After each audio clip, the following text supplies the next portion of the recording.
Ah, welcome traveler. Come in, take a seat and put up your feet.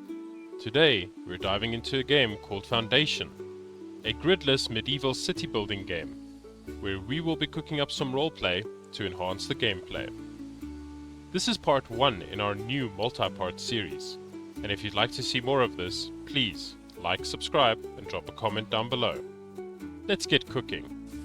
So first things first, we're going to go over here and generate a new game. So the nice thing about this is that you can come in and adjust all of these different settings, choose different types of map layouts. So you can go coastal, river, hills, and then you can see here that each of them has different parameters that you can play around with. And you can play around and adjust these as much as you want until you can find a map that you're quite happy with, something that you think would be fun to play around on. So I'm going to play around a bit with this and then come back once I've generated a map that I'm quite happy with. This is what I've come up with. As you can see here, we have quite a sizable river with some large islands in the center of it and an interesting shoreline as well. So I think this would be quite a fun map to play. So now we go through to select your rules. We're just going to go with classic for this playthrough. We're going to stick with the initial rules that are already generated here, or the settings we're just going to keep the same. We're going to go through to our aspiration and we're just going to say relax and play on my own. You can choose to focus into any of these other three if you so wish. Basically what that's going to do is just streamline your game a little bit more towards one of the three different tech trees that you can specialize in. But I want to branch into everything, so we're just going to go with the initial one here. And then finally we come and design some heraldry for our settlement.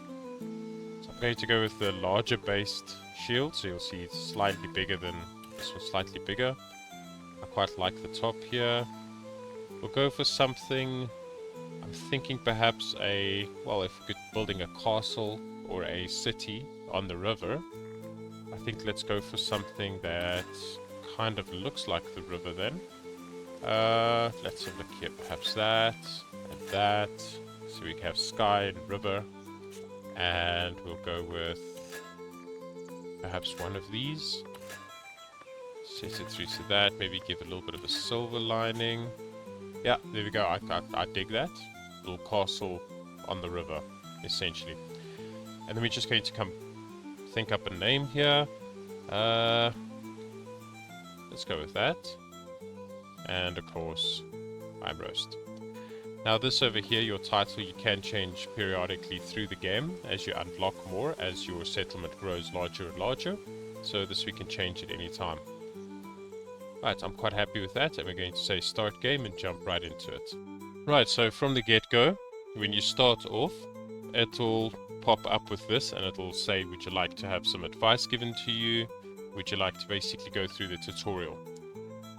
I'm going to say that unless if you are very experienced in this game, unless if you know exactly what you're doing, I recommend that you always say, let's hear the advice, and you go through the advice itself. The reason for this being is that not only does it teach you some mechanics of the game, but it does also allow you to understand that there are certain requirements for your settlements that you can't miss out on. For example, you need to have a woodcutter, a stone cutter, a berry picker.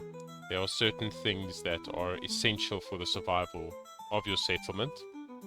And in these beginning phases, what can happen is you can end up spending too much gold and actually putting yourself out of commission. You hamper your own gameplay like that, so just follow along slowly in the beginning until you're able to generate gold properly. I would say after the manor house stage, then you can start spending and going into whatever you want without sticking too much into the tutorial. But try get the manor house first, so you can do edicts to get gold from your people, but we'll go into detail with that once we get to that point. For now, we're just going to quickly spam through all of these requirements that will pop up through here. Just go through them really quickly. There we go, and it should tell us now to buy some land. There we go, great, okay. So let's have a look at the land that we actually have available to us as starting positions. You'll take note that not everything is selectable from the start. You have like this piece here you can play, but you can't necessarily purchase the piece right next to it. I'm not sure what the exact qualifications are for a piece to be available from the get-go.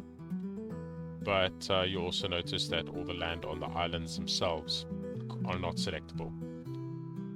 So if you're trying to get a good layout of what you're actually dealing with, you can come up here and look at the village map itself. Do keep in mind that you may want to just navigate to a spot that you can actually properly check it out from. So we're going to go to about, I think, there. Okay, I think that's good. So this is probably a good point to actually sit and think, what kind of settlement do you want to build? Well, for myself and for this playthrough, what I really want to try to do is build quite a nice city on this island itself, and then have our industries, forestry, farmland, agriculture, all of that we have off on maybe the coastline here, or even, let's go a little bit more to the north, maybe a little bit over there as well.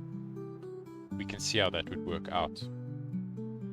Alternatively, we can also build something on this island here, although it is a little bit close to the border. So what may end up happening is that it might snap off roundabouts at this point. It would actually prevent you from building any further than that. So we will need to think of where are we going to start off. Want to have our city over here. Then we will want to not build too much on the outside, build the basics, or build the things that we know are going to be on the mainland, and then keep the other structures to go onto the island itself. But those are all logistics and things that I've already given some thought, so we don't have to worry about that too much here.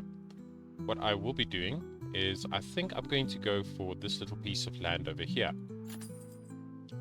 And the first things first, what I like to do is I go to the visibility over here, the little telescope, and I turn on the zoning areas, I turn on the territory borders, and I like to turn on construction preview. Now, what do we need to do? Right, so first things first, we need a village center. I think I'll place it over here actually. Let's go for right there. It's kind of in the rock, but that's okay. It's not really a major smash. Actually, I think it's quite nice to have the rocks here as our village center. But anyway, so we go over here, and now we're diving into the builder's workshop. So we go over here, and this is one of the buildings that actually doesn't have a building time. It does still have a cost, but no building time linked to it. And nice thing about this game is you can also have your buildings. Once you've placed it, you can come in and edit it, and you can just double click on the building itself, and it pops up with this radial dial again and this movement here, and you can drag and move your buildings. I think this works for majority of buildings. I think there may be a few that it doesn't work on, but it's not an issue. Right, so as you see there, that was an instant build. And then of course we have to assign workers. I'm going to come in here, and I like to have my builders workshops with 3 people in from the get-go. And we've already unlocked our first building, which is the lumber camp. So I'm going to come in and drop it probably around, let's think about this. I'm going to drop it here actually, and we'll just check that the orientation is right. Should be fine. Need to drop it in there. Just keep that as a little reminder on the build, and then just quickly discuss while that's building, just quickly discuss what we're actually going to plan for over here. So I'm thinking that we make use of this section of the land here as kind of a forestry and hunting area. Now you're thinking, oh, why did I place a lumber camp down here? Well, that's because I want the lumber camp to come in and clear the rest of the land. So later, once we've cleared all the rest of the wood away, all the trees have been chopped down, then we'll move our forestry operations in here and actually look at regrowing these trees as well. And then I'm thinking that we build a small village roundabouts here in the center. Now, I've chosen to do this in the center because then we can have our different industries and areas wrapped around it, making it much easier for our people to actually travel to their working locations. Right, so our lumber camp is finished being constructed, and I'm going to assign 2 lumberjacks for the time being. You'll see there that this game works on painting areas. So you go here to paint, we say wood cutting. You can increase or decrease the size of this. You get to set it to the max size. And I'm just going to come in and mark all of this to be chopped down. Obviously, I've done a little bit more than what needs to be done here. As you can see, some of this doesn't have any trees in it, but that's okay. They'll clear away as need be. Then, next we're going to see here that the forester's camp has been unlocked. I'm not going to worry about this yet. I don't quite want to have any replanting operations happening, as I'm mostly going to be focusing on getting rid of these trees to actually create open space. I don't want to waste them by just coming in and building and destroying the tree automatically. I want to actually get that wood to use. What we will do is come in, grab a gathering hut, throw one down here, and this will go ahead and start being constructed. We can actually prioritize this as well, which is quite nice if you have multiple constructions running, but it shouldn't be an issue with this as it's our only one. And we'll come in, construct this, and set someone else to work as a berry gatherer. We still have 5 people that are unemployed, and I think that we should have a nice spread. From what I played the game, I've kind of got to hang on this beginning part as to a nice spread of people in the beginning for their workplaces. And it's only later on that it starts expanding to large proportions that you really start struggling a bit with making sure that you have 100% efficiency with how many people are assigned to things depending on population, workload, that kind of thing. But we don't have to worry about that. Right, so they're going to come in and they're going to construct this.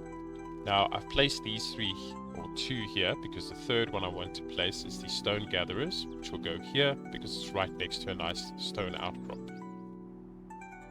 Now, stone like this can be gathered. Stone like this cannot be gathered.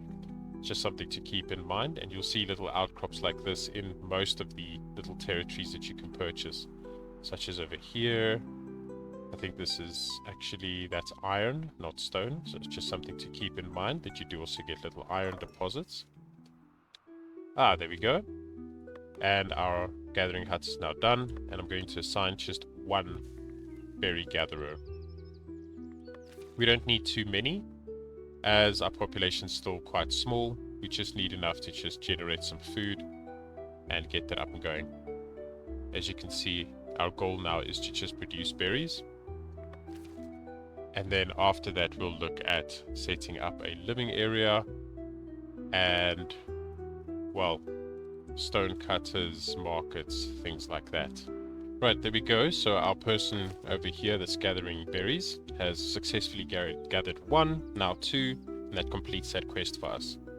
So jumping on to the next part, you'll see these little question marks popping up. These are usually quests or requests from your villagers. Or just, you know, general tips and hints given by them as well. So here they are asking us to define some housing areas. So the housing in this game is quite nice, in my opinion, because you're not working with placing down one house. You're not coming in, choosing a house, building a house, another house, another house, another house. There are games that make use of that where it's quite nice, but I think what they've gone through with this game is a very unique approach in that you're also still doing the painting. So what you would do, just pausing the game quick for a bit here, you come in, you select your residential area, and you would actually paint it as well. And then your people will come in and automatically by themselves start building houses. So you see here, for example, it's just telling you what needs you need to fulfill. But they will actually come in and select little plots of land inside this area that you've designated, and they'll begin constructing their own homes inside it. I think it's brilliant. It's a brilliant idea. It allows for much more organic looking villages. I'm just going to come and round this out a little bit because I actually have an idea of how I would like our village to look.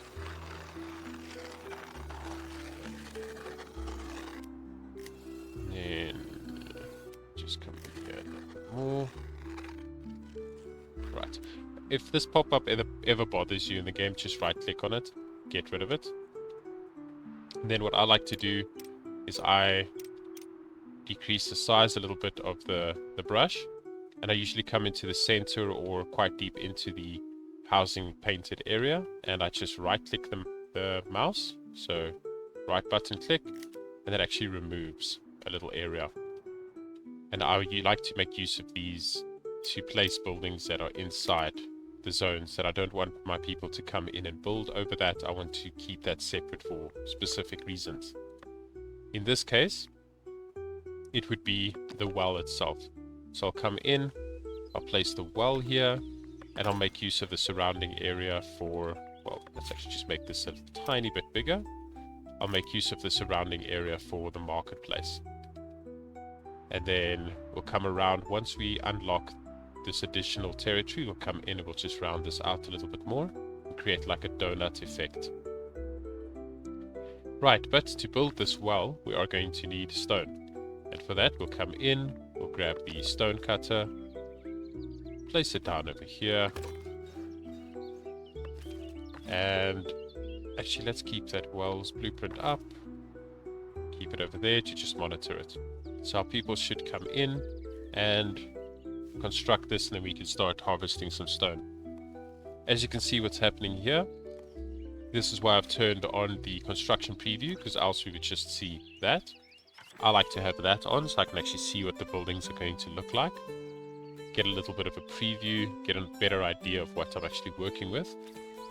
And as you can see, they've come in and just by themselves decided that they want a house there and a yard, you know, in that orientation.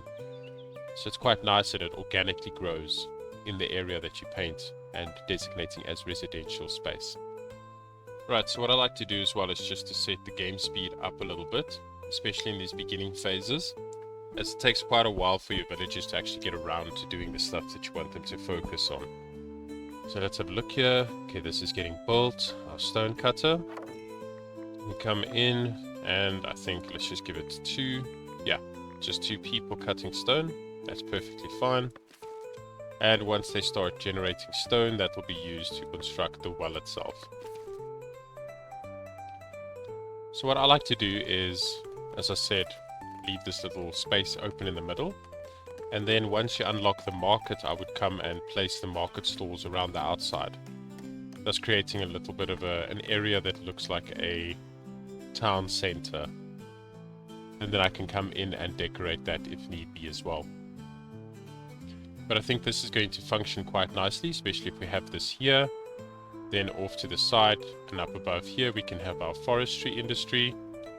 We can have our storehouses, warehouses, granaries, and processing buildings. Basically turning one resource into another. We can have that all set up over here. Little industry. And this section over here, we can designate as farmland. And then over here we can have our mining operations and maybe some mining storage happening over here. But that's all plans down the long run. And this will just be an initial setup for us, a little quote-unquote starter base, as we will eventually be unlocking the bridge, building a bridge across here or perhaps here, and going over through to this island and setting up our town and city in earnest on this island itself. Now there will be a couple of things we'll have to unlock ahead of time for that, but we'll cross that bridge when we get to it. So as I was saying, what I like to do is to just come in and place these around my well. So to keep in mind that these arrows are essentially where your people need to have access to it from. And in the case of this market stall, you can always just find the front by looking at which side is sloped towards the customer. Now don't build a lot of these on your first playthrough. It's very tempting to come through and go, okay, yeah, cool, let's build a market there, store there, all the way through and build them all the way around until you understand exactly how markets work and function, which we will go into detail at a later stage. Until you understand that, just stick with one market stall for the beginning of your base. Another thing to keep in mind as well is that if you now go and place additional market stalls here as the same building, this build a village market won't be completed until I think all of them are built, which is quite annoying. So we're just going to go with this. We're going to say build, let things run, and our people will come in and construct this. Another thing to keep in mind in the beginning stages of your settlement is it can be quite tempting to just start throwing down buildings left, right, and center and expanding at a fast rate. But I wouldn't advise this because you have very limited money and you'll very quickly go into a negative over here because you don't actually have a way to generate money in the beginning. Not a very reliable way, at least. So I'd say take it slow, take it steady, go through the steps one by one, do the bare minimum, at least until you can upgrade or unlock the manor, and then upgrade it to the point where you can actually do, you have a bailiff that can enact edicts and things like that. But the main thing you basically want is to get the manor house down, because then you can start squeezing your settlers for money. It sounds horrible, but it's at least a reliable way in the beginning game to get cash. Here we go, this is now being constructed, so we can come in, assign one person, assign what gets sold at this specific store, and now our unemployment rate should be either 1 or 0. Let's have a look. Everyone is employed, unemployed. Okay, so we can come over here and throw in another lumberjack. Perfect. So now you'll see, just because this roofing hasn't been built, it doesn't qualify as having the village market finished. There we go.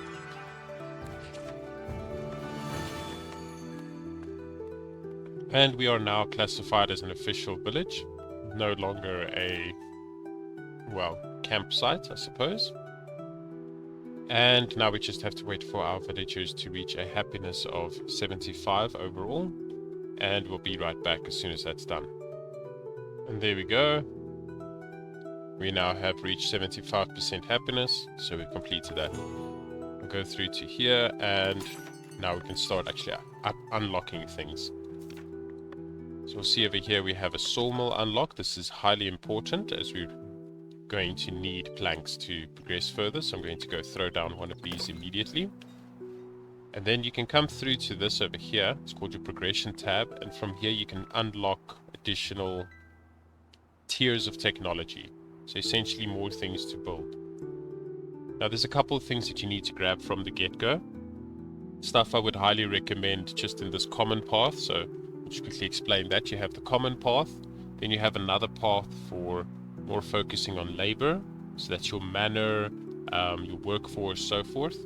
You have another path focused more on the clergy, so that's your monastery, your churches, things like that.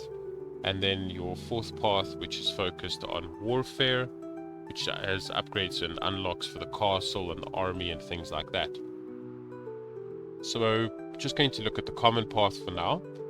And what I would recommend, obviously in the beginning you're going to have to get this storage, because it's part of the quest, and it unlocks the warehouse and the granary for you. What I would highly recommend though, do not get fishing yet. It is very good to get in the early stages of the game, but don't get it straight off the bat, as you are then required to have land next to water, and choosing water as a territory straight from the get-go is not always a good thing, because you need more building space. So I'd say hang back a little bit on fishing, but try get it when you start working through the end parts of this tier here. Go back and get fishing, because then you'll be generating enough gold to actually make it viable. However, when you're in the second stage, I would highly recommend that you get the stonemason hut, so that you can start producing polished stone as soon as possible and actually selling that off. We'll get into the details of that later, but keep that in mind. This is a way to make money.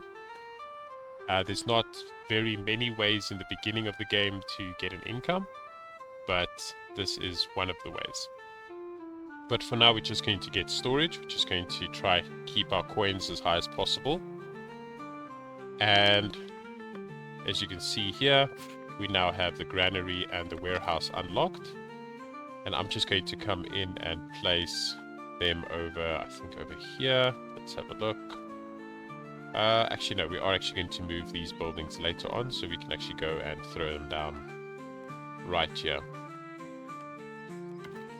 One over there, and we will go for the granary as well. There we go. So the granary you can just build from stone and wood. That's fine. It's not major materials for that. However, for the warehouse you will be required to make planks, and that's why I constructed the sawmill first, because we can start generating planks that way. Right, so another thing that you also see is that we have these little people that have come in here, run all the way to the village center, and they have these little circles above their head with a bar that decreases over time. These are immigrants, and in the beginning, take every single one you can, because you want your population to grow. In the late game, you can start looking at disabling immigration. Once you reach the point where you're like, okay, I've expanded so much that I can't actually, sustain a higher population, that's when you disable immigration. But for the rest of the time, I'd recommend keep it going, because you want more people to do the jobs that you're going to need to keep your city running smoothly. So we're going to come over here to the sawmill, and I'm only going to apply one of them for the time being. I want the other one in reserve. Actually, we can go assign both, because we'll just take him out when we need that other person. But we want another person to come out of this, and they're going to go work at the warehouse as soon as the warehouse is constructed. Now, with your storage itself, so with the warehouse and the granary, what will happen is once it's constructed, you'll obviously see here the people that will work at it, and then you'll see resources below that, or spaces for you to allocate resources. You need to allocate things to be stored into that specific warehouse. It won't just accept anything, it will only accept what you've told it to accept. Another thing to keep in mind is that these buildings, for example, if I go over here to the stone cutter, it'll actually say that it has 10 out of 50. So this is its internal storage. It's holding 10 stone that it has mined so far, and it can at maximum hold 50. But it needs somewhere to send this stone. And once it reaches 50, it's going to stop producing. So you want to make sure that you have a storehouse for these places.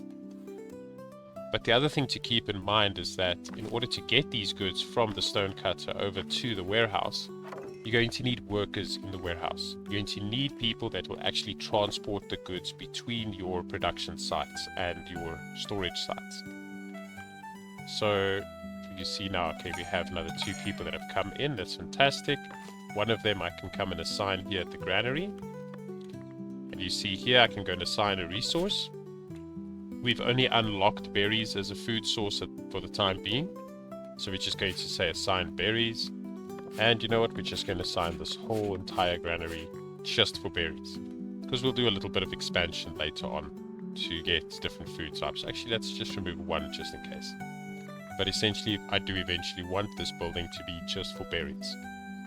So what I like to do with my warehouses and granaries is I come up to the top here, and I like to actually edit the name itself, just so I can keep an eye on a quick eye as I shuffle through as to what exactly is supposed to be in this specific storehouse. Right, so we're just going to let them run a bit here. We see that they're already making planks, and the planks are essentially being used up immediately by the warehouse itself. So we just need another 4, and then they'll start building this. We'll be right back as soon as this is done being constructed. And there we are. Our warehouse is now constructed. Now what I like to do in the beginning is my first warehouse, I like to set through to wood, planks, stone, and tools. I like to just do this. This is my personal preference. There are some other people that like different other combinations of things, but for my first warehouse, I like to set it up for those 4. The reason for this is that I want wood to be produced, so I want my lumberjack to cut down trees. That needs to be sent over here. The sawmill's nice and close by. It immediately just takes out the wood, processes to planks, stores it. The stone is getting stored as well, and the tool storage is actually, we start off with quite a bit of tools, and we have them here to build specialized buildings, for example like sawmill and so forth. Well, not exactly the sawmill, but some other ones. And the reason why I like to store them in the warehouse is because you actually get a quest quite close to where we are that's coming up, which is going to say create or allocate tools to a warehouse and set it up for trade. So I just like to get that right out of the way from the beginning so that I don't have to fiddle around later on building a warehouse specifically for tools. I will end up doing that much further down the line when we're actually producing tools, but for the time being, one slot in one warehouse is more than enough. Right, so let's have a look here. It says unlock a trade route to trade planks. So essentially to do this, we'll come through to the top here. So remember, we had the village map, we had the progression tab itself, and now we have the royal book. So the royal book has a couple of tabs in it. And while we're building up our planks here to actually do this, we'll just quickly go through what's going on here. So you have a village overview. It's just telling you the basics of your village that you chose from the beginning, your shield, your banner, the name, what it is, what your current ranking in it is, and what you are aspiring to. Your edicts and privileges, so these are basically laws and buffs, debuffs, certain passive effects that you can activate for your village down the line. It can get quite complicated, but once you understand it, it's actually very easy. Trade routes, so these are other settlements in the game that you can unlock a trade route with them by spending the resource. So that's actually what we're doing here. We're waiting for 20 planks. We only have 6 at the moment. Speed time up a bit. Once we get 20 planks, we'll come in and actually unlock this trade route. Over here we have resources. So this is a good way to check what your current resources are, and you can actually go and flag them as well as a favorite. So you'll see at the top here, they can become, added or removed depending on what you want.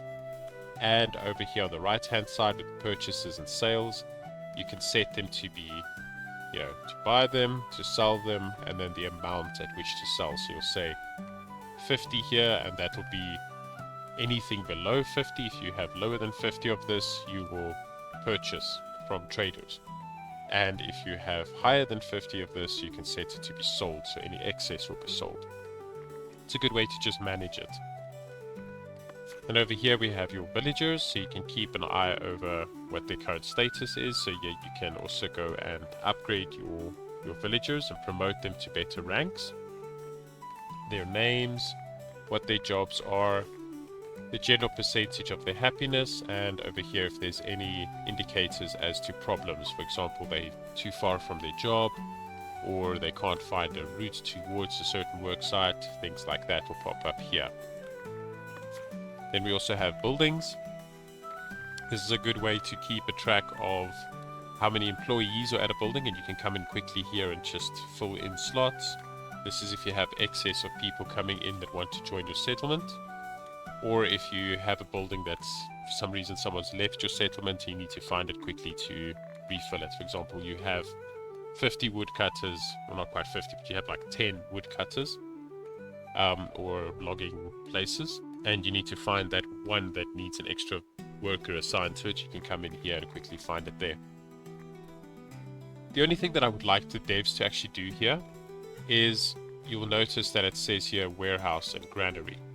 I would love it if these customized names actually translated through to there. So, for example, I wanted to say granary berries next to this. It would make it so much easier to actually track down and find the things here. But, oh well, maybe they'll look at doing that in a future patch or updates or something. Here you can also look at the budget tab, so it'll tell you, how much are you spending, how much are you making, so forth, and a basic log of things that have occurred in your game. So it's quite a nice book, it's quite a nice interface at the top. I'm just going to go and accept these 4 additional villagers, which are great. And I'm just going to throw 3 in there right from the get-go, because I want this to work quite nicely and efficiently. Let's just check, is there anywhere else we can really put this person? I think we'll just slot them into there, and that should be all 4. Right, well, we have 23 planks at the moment, so we can come here through to the trade route. We unlock it. So this is what we can buy from them. This is what we can sell to them. You'll see over here is the polished stone. I mentioned earlier you want to unlock that. This is why. Because they buy 1 plank for 1 gold, but they'll buy a polished stone for 3. So it's a good way to make money in the early game. Reasonably easy. Reasonably. Right, so then we come through to the resources. We find our planks over here. We say sell, and we say sell everything in the excess of 50. I actually want a nice stockpile of 50 planks, so I can at least build things, and the excess could just be sold off. Right, so now we have a look over here, and they want us to get more territory, and then we will eventually get the manor house. So here it becomes tricky, because as soon as you buy more territory, you're going to start paying for it. So you see here at the moment we don't have any loss of money, but we're also not making any money. This is very quickly going to go into the negative, you'll see right now. Once I go to the territory tab and I decide on buying a territory, I'm actually going to go for this one over here. And you'll see, okay, we got it. You'll see if you buy additional territory, it'll say that the cost, and it'll say upkeep increases. So you need to be very careful of that, that you don't go, oh, I can afford this territory. I have 350 gold, 349 gold, that's fine. So I'll buy this one, and this one, and this one, and next thing you know, you have a massive upkeep cost, and you're just going into the red the whole time. Your money is leaking away, and you have no way to get it back, because you need a little bit of money to at least get your industries up. So yeah, it's very dangerous to go and just buy lots of territories from the get-go. What we will be spending our money on though is, you see here, we've gone through to the top here, the progression tab, and it's unlocked all of the other paths for us to at least investigate. So it's quite nice in that you can come in and have a look. Okay, I can get the city belfry, and in order to do that, I'll need to get the other levels, but this is exactly what it gives me. It gives you a city belfry, the pride of the laborers, the city belfry bolsters the happiness of nearby residing villagers. Fantastic. Okay, I know I want that building, and you know what to work your way through. So it's quite nice you can at least get a preview of what what you're unlocking. It would be nice if you could see what the building looked like, but I mean, come on, no game does that. You have to actually get it before you can see what the building's like. But anyway, so what we want to do here is come over here and get the manor house. Fantastic. And I'm just going to grab this straight from the get-go, get the masons building, because I want that to start being constructed. Now I've spread a little bit more here, so I'm going to go I'm just going to come in and grab my residential area, and I'm just going to spread this a little bit around here. Make this a little bit bigger. Slowly the donut is growing. And then we'll come in and we'll throw down the stonemasons over there. That should be fine. And then we can start looking at our manor. So while that's constructing, the manor can be constructed as well. And I may actually just keep this just off to the side, just to keep an eye on it. Right, so the manor building. This is your first monument building. And it's quite nice, especially in this game, because you can go and have different sections to a building. So you won't just have one house that you're throwing down like these other buildings. Your monument buildings are quite interesting because you can come in and actually build separate parts for them. So you see all of these different parts. These are just the ones we've unlocked for the time being, but you get so many more options. And you can really do a super customized building.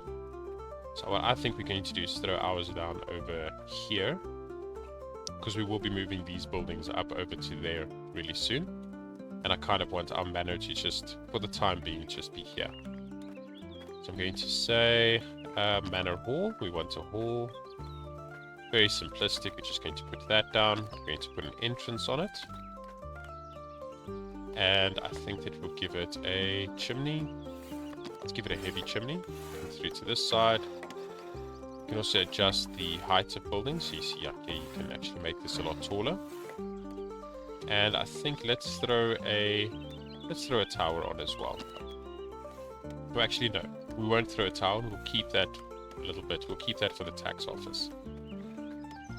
Right, but we can do a little bit of decoration. Perhaps we go and put a... Actually, no. We'll leave that for now. We'll just say build, and this will be constructed. So now you'll see we need 45 planks, 51 stone, and 9 tools. So even this small little construction here, I mean, it is the largest building in our settlement at the moment, but compared to what you can actually build with these, you know, these monument buildings, this is quite a small one that I've set up here. And you can already see that the resources it takes is quite a large chunk. A lot more than any other building we'd had in the past, at least. So right, so what I do want to do is set this to a priority though, so our people focus on building this first, as we can actually assign people before it's constructed completely, but we can actually have this starting to generate polished stone, which we can then start trading off over here, and we say sell, and I want to sell anything in the excess of, let's say 25 for the time being. And we still have one person over here that's not employed, and we can just have a look at where we can slot them in. I think perhaps at the berry hut, start generating some more food for us. Right, so let's just let this run, and as soon as this is done, we'll be right back. Another thing that I want to do while that's busy constructing is to just come in and start building additional warehouses. So we will need somewhere to actually store our polished stone eventually. And I think that this area over here we can turn into a storage district and a industry district along the lines of perhaps here we will be placing our industry buildings, and storage we'll have over on this side. So I'm just going to go ahead and start setting that up. Now unfortunately we will be wasting a little bit of the wood here, in that we're just going to be building right over it, but it's not the end of the world. Another thing to keep in mind is when you are placing these buildings is to at least always have one of the white arrows. So you see there's white arrows along the sides here, and as they become blocked they turn red. At least have one of the white arrows always available. You don't want all of them to be red, because then you're blocking off access completely to your building and you will suffer for that. Right, so we'll just have that set up there. That can be constructed. Actually, I think maybe we did a bit too much, so let's go and remove that one and that one. We'll just have those two for the time being. And we can also look eventually at actually moving this stone cutter over to there, to our industry area, and then we can actually come in and remove that node if it ever bothers us. But it's really not in the way, so we'll keep it for the time being. We can also come in and just set our wood cutting area slightly bigger, and have all of that wood cut down there, and they still need to come through and cut that as well. What I may do, however, is just come in, say edit. So you see there I clicked here, edit building, and you double click on it, and you can actually move this around. I want them to clear this out as soon as possible. Let's the bottom first. Now that's quite important to do with your lumber camps. If you're ever finding, oh, you know, they cut down everything around it, but everything that's so far is still taking long to cut, well, that's obvious. You need the workplace close to the work site. Now they'll actually come in, construct this really quickly for us, and get you chopping these trees down. Right. So as we see here, this says villager path blocked. So let's have a look. Could not reach lumber camp. Why not?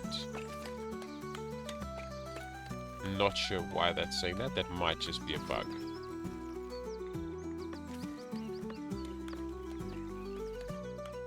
That's very strange. Perhaps let's just adjust this slightly then. Let's put it over there.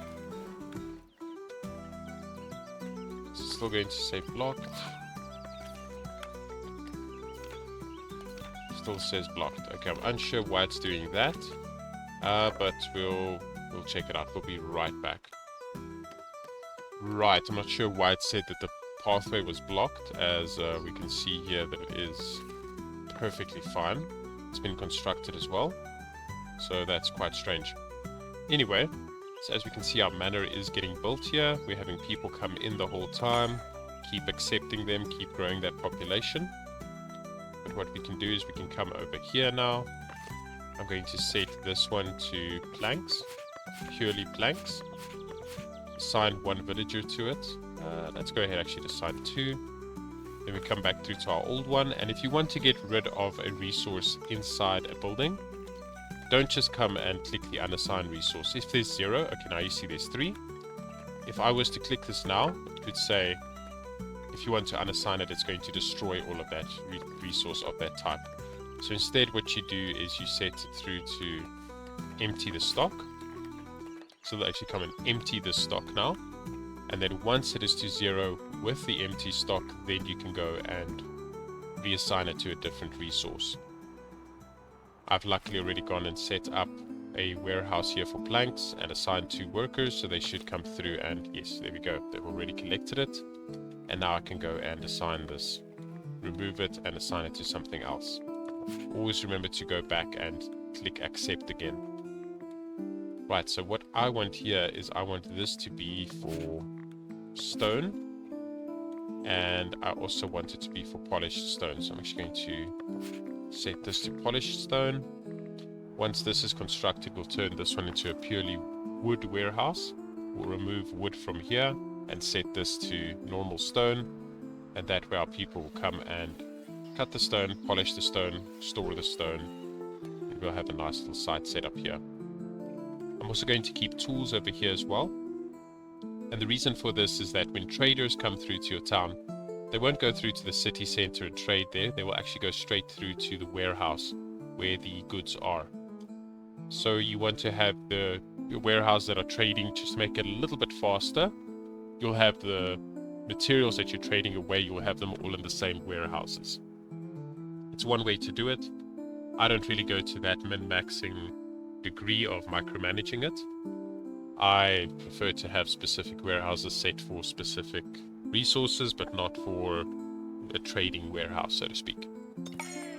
Another thing to keep in mind is that, let's say you have 100 wood in total, so you have 50 in the storehouse, 50 at the work site, and a trader comes through. They will only trade, from what I've gathered so far, they will only trade the resources that are actually in your warehouse. They won't take the 50 that is out in your lumber camp itself. They'll only take the 50 wood that's actually on site. Right, so here we go. This is actually finished, so our manor is done, or almost. What still needs to be completed here? Ah, you see we need a visitor's location. So come in here and we grab the arrow. I completely forgot about this. Spin it around. I'll just place it there for now. Now this is a little bit close to the road, but that's okay. We will be moving our manor building eventually. That's just why I set up a reasonably small one. It's just for the initial, just to get things up and running, and we'll do a proper one once we migrate onto the island itself. Let's see what else we can quickly do here. I'm going to assign here, put up wood as the resource in this building. So now we have wood and planks right there, and we'll actually come in and move our sawmill. So we say edit, and we drag it across. And we can place it over, I think over here. That should be fine. Let's place it over there. Apply that change. And I think that we're going to actually move this as well. There we go.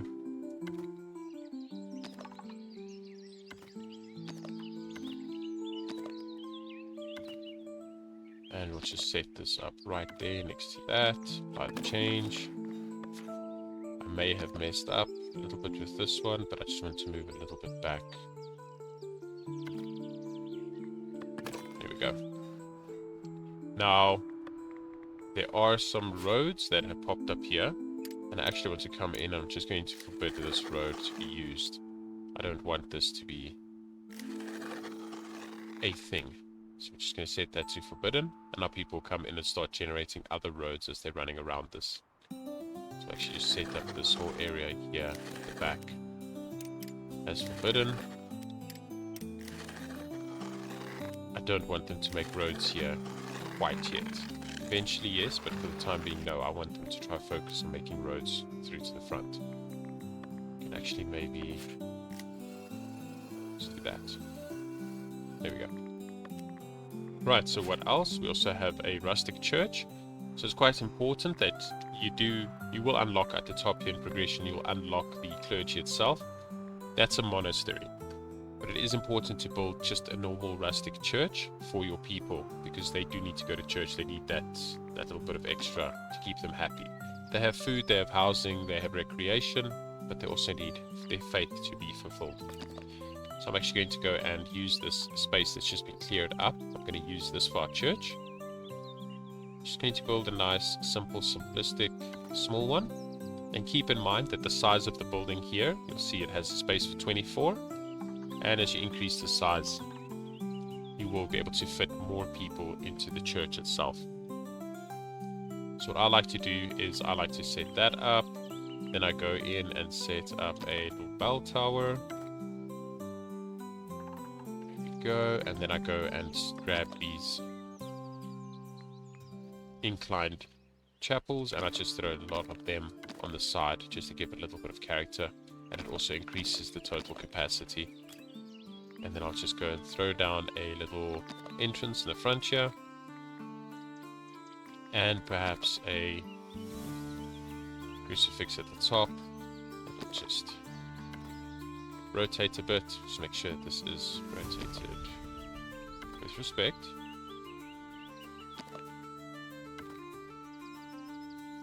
There we go. And we say build. Boom, there we are. What's this? Okay, that's taxes, so we can go into that eventually, but maybe we'll just keep that for the next episode. We're going to let this quickly construct, and then we'll have an overall view of what we've at least accomplished so far. So a little person pitched up here, this guy over here, on his horse. I clicked on it, and he's one of the more easy rewards in the beginning of the game that essentially just gives you some money. So this is one out that you could have if you are drastically in the decline. We're going to take it. We need to take it. As you see, we are actually losing 3 gold per month now, just from upkeep. So we are going to need to start generating money really soon. And that's also why I said, get this. Get the polished stone, get it out there, because you can sell 1 polished stone for 3 gold, and that offsets that upkeep cost there immediately, just from having 1 polished stone. And it'll just keep generating it. As you can see here, we already have 5, and we'll eventually get more than 25 and just sell the excess off. So that's something to keep in mind. Right, but what I also want to do is I want to go ahead and quickly move this while this church is constructing. We're just going to move this really quickly, just start getting our industry area actually set up. Apply, build that, and I think let's just move this one as well.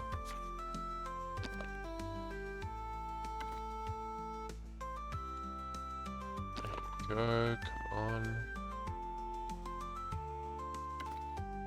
Come on. That is perfect. I'm a little bit of a stickler for attention to detail.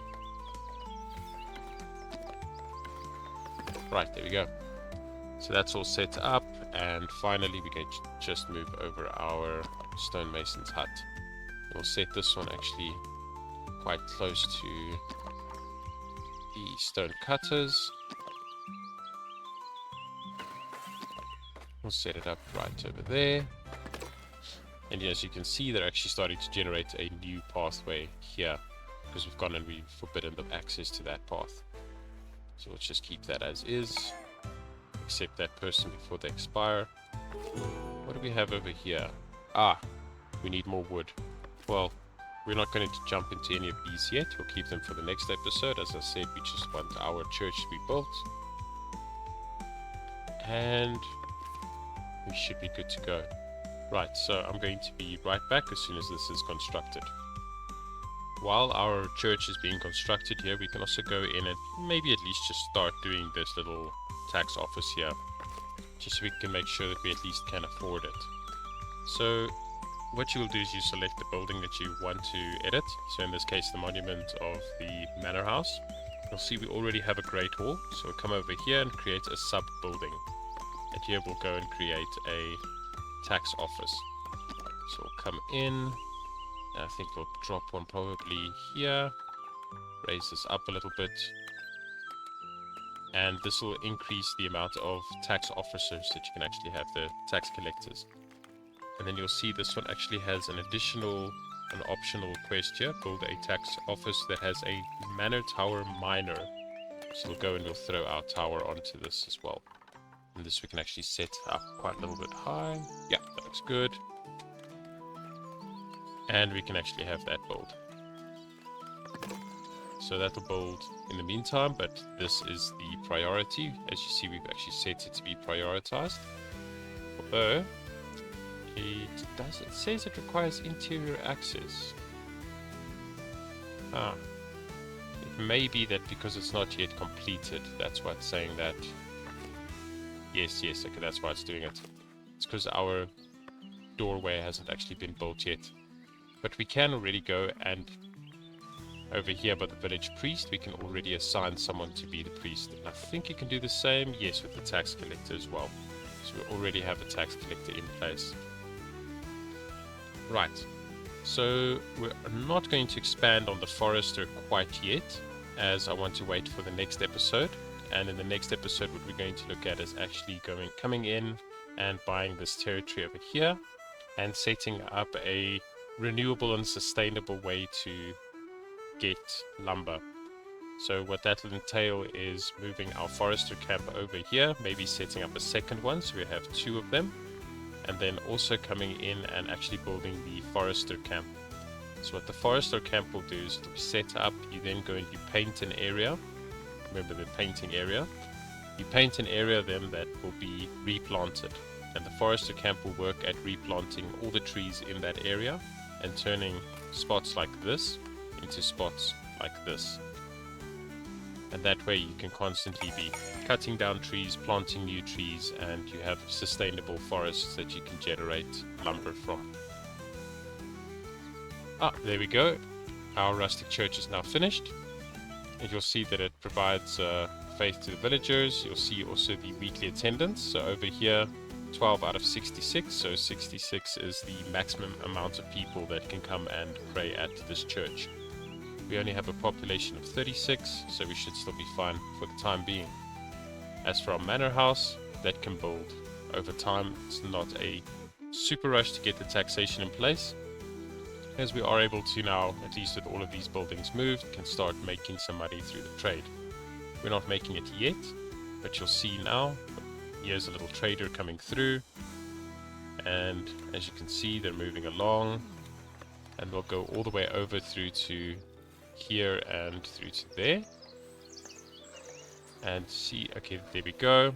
So we paid 60 gold for 10 tools, which is fine, but they will actually go and they should also be purchasing from us, if I remember correctly. Let's have a look. Please do. There we go. So they bought 4 polished stone for 12 gold. Not a major profit, but it's good enough for the time being. We can work on improving that in the future. But that's all the time we have for today's episode. And I think that we've done quite a bit in it. We've already set up our housing area. We have our industry district coming along. We have a manor that is busy constructing ever more with each tick of the day. And we have a church set up as well. But that is all the time we have for today's episode, and in a future episode we will jump into doing a lot more with our foundation of our settlement in Foundation. Thank you for watching, and if you enjoyed this video, please like and subscribe, as that would greatly help the channel. If you would like to be kept updated as to new videos being released, then please hit that notification bell. If you have any feedback, suggestions or requests, leave a comment down below and let us know. Until next time, this is Roast Temp. Keep cooking.